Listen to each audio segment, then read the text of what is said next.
Outlet पर होगा आपके सारे फिजिक्स के इंस्टीट्यूट मैथ्स और उसका सफाया। बस अपने फोन से क्वेश्चन की फोटो खींचो, क्रॉप करो और तुरंत वीडियो सोल्यूशन पाओ। डाउनलोड कीजिए डाउटनेट ऐप अभी या फिर व्हाट्सएप कीजिए अपने डाउट्स 8 400 400 400 पर। इस क्वेश्चन में हमें एक पेंडुलम बॉब दिया है जिसका मास 50 ग्राम है। उसको सस्पेंड किया गया है सीलिंग ऑफ एलिवेटर से। टेंशन इन द स्ट्रिंग पूछ रहा है अलग अलग केस में। यदि एलिवेटर ऊपर की तरफ जा रहा है एक्सीलरेशन 1.2 मीटर पर सेकंड स्क्वायर से, तब टेंशन क्या होगा। डी एक्सीलरेट कर रहा है तब टेंशन क्या होगा।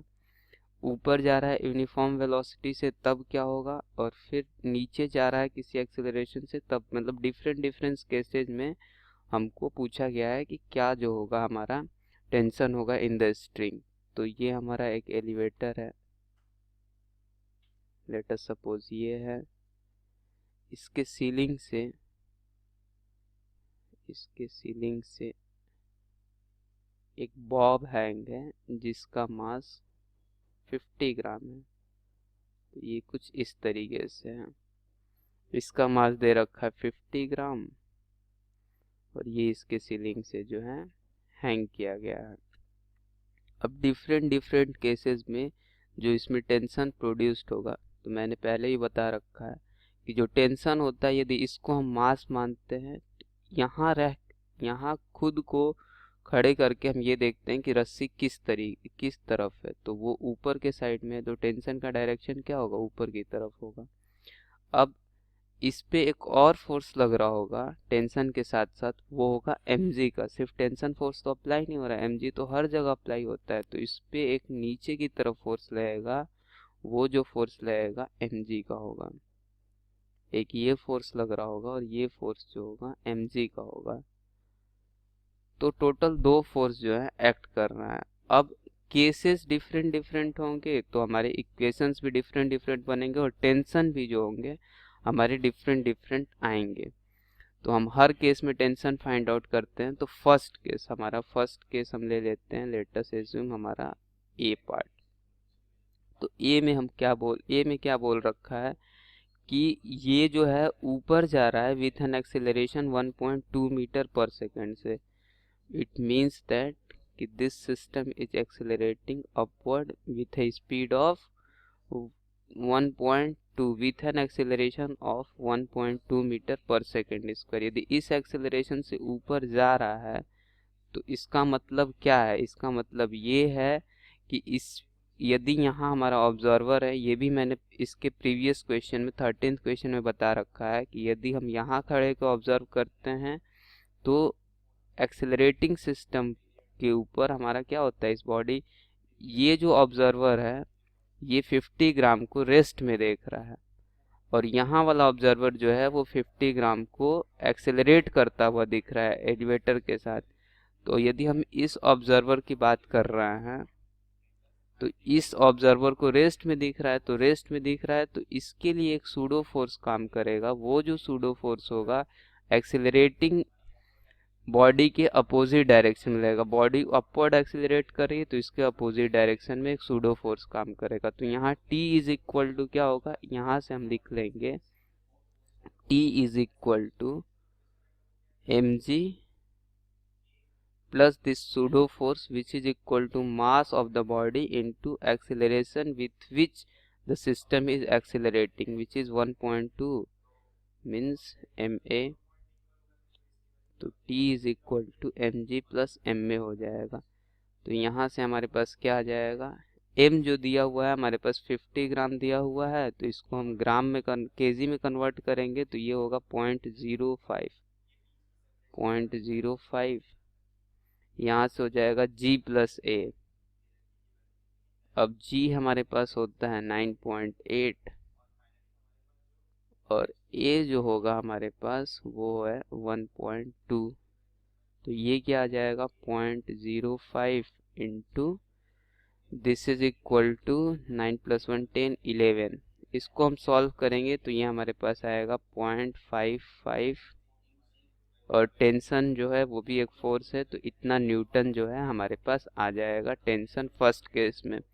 सेकंड केस में क्या है कि सेम बॉडी डी एक्सिलरेट कर रहा है विथ 1.2 मीटर पर सेकेंड से, तो वहाँ एक्सेलरेशन क्या हो जाएगा, बस एक्सेलरेशन निगेटिव साइन में हो जाएगा। तो सेकेंड केस के लिए जो ये प्लस ए था यहाँ पे एक्सेलरेशन कर रहा था, अब डीएक्सेलरेशन कर रहा है, तो उसके लिए हम क्या लिख लेंगे, T is equal to M G minus M में, यहाँ एक्सेलरेशन निगेटिव हो गया।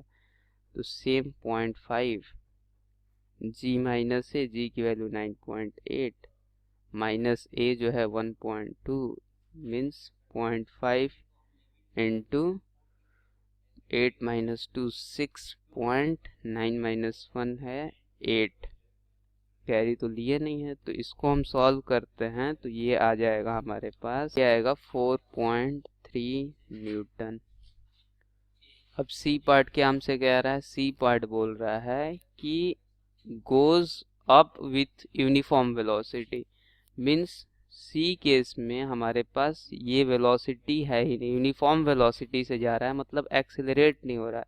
जब एक्सिलरेट नहीं होगा तो simply Newton laws of motion लगाएंगे, तो एक्सिलरेट नहीं होगा तो ये सूडो फोर्स भी काम नहीं करेगा। जब सूडो फोर्स काम नहीं करेगा, यूनिफॉर्मली जा रहा है, तो यूनिफॉर्मली जा रहा है तो ये इनर्शियल फ्रेम ऑफ रेफरेंस है, इनर्शियल फ्रेम ऑफ रेफरेंस में कोई सूडो फोर्स नहीं लगता है, तो इसके लिए T is equal to simply mg हो जाएगा, कोई सूडो फोर्स काम नहीं करेगा। तो सी पार्ट में क्या होने वाला है हमारा, सी पार्ट में होने वाला है T is equal to mg,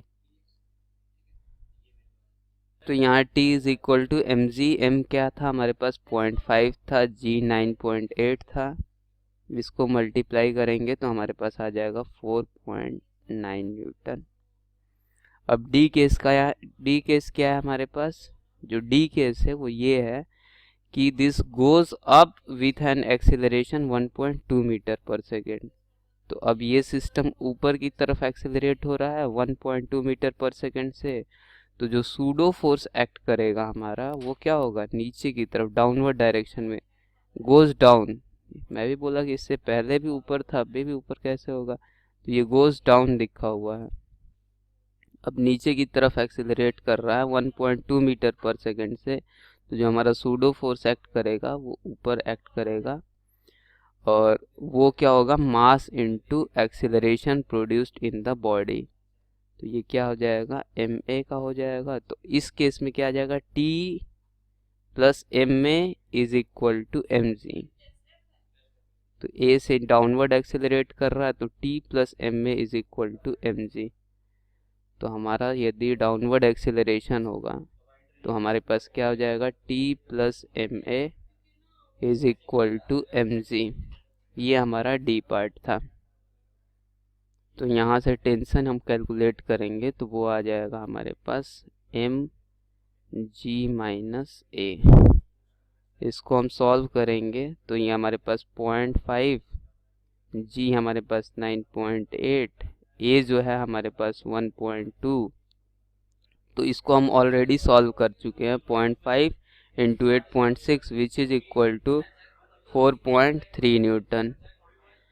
इसी तरीके से अब हमारे पास जो नेक्स्ट केस है वो ये है कि यदि डाउनवर्ड एक्सेलरेशन होगा, डाउनवर्ड डायरेक्शन में जाएगा और डी एक्सेलरेट करेगा 1.2 मीटर पर सेकेंड से, तो सिंपली जहाँ हमने प्लस ले रखा था प्लस एम में, वहाँ सूडो फोर्स क्या हो जाएगा, माइनस एम में डी एक्सेलरेशन के लिए, तो ये हमारे पास क्या हो जाएगा, T minus M A is equal to M G, तो T is equal to M A plus M G, तो यहाँ से क्या आ जाएगा, M A plus G, m क्या हो जाएगा हमारे पास 0.5, a हमारे पास क्या है 1.2, g क्या है 9.8, तो यहाँ से जो टेंशन निकल के आएगा वो हमारे पास आएगा, हम इससे पहले भी कैलकुलेट कर चुके हैं, ये 11 आया था, ये 0.5, ये आया था 0.55 न्यूटन।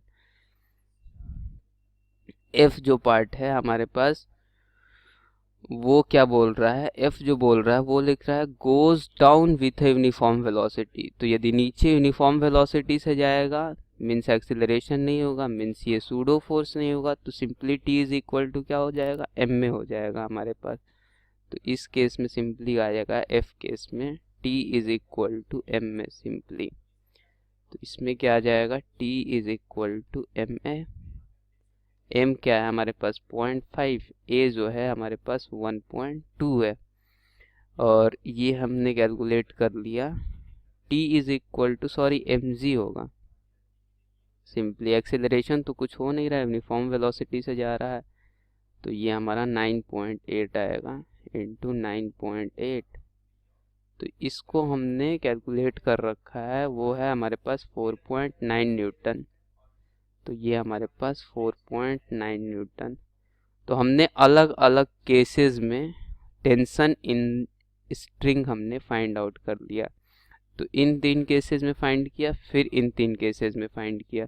तो यहाँ यदि डाउनवर्ड एक्सेलरेशन हो रहा था तो 4.3 न्यूटन, डाउनवर्ड डी एक्सेलरेशन हो रहा था तो 0.55 न्यूटन, देन 4.9 न्यूटन जो है यदि यूनिफॉर्म वेलोसिटी से ऊपर या यूनिफॉर्म वेलोसिटी से नीचे जा रहा है तो हमारे पास tension in the string same आ रहा है। और यदि यूनिफॉर्म किसी एक्सीलरेशन से ऊपर जा रहा है तब टेंशन जो स्ट्रिंग में आ रहा है वो ज़्यादा आ रहा है, और किसी एक्सीलरेशन से यदि नीचे जा रहा है तो हमारा जो टेंशन आ रहा है वो कम आ रहा है। और उसी नीचे यदि डी एक्सीलरेट कर रहा है तो टेंशन जा रहा है। तो अलग अलग केसेस में हमने निकाल के देख लिया कि हमारा टेंशन इन द स्ट्रिंग क्या क्या आ रहा है। तो ये हमसे बोला गया था जो हम कैलकुलेट कर चुके हैं।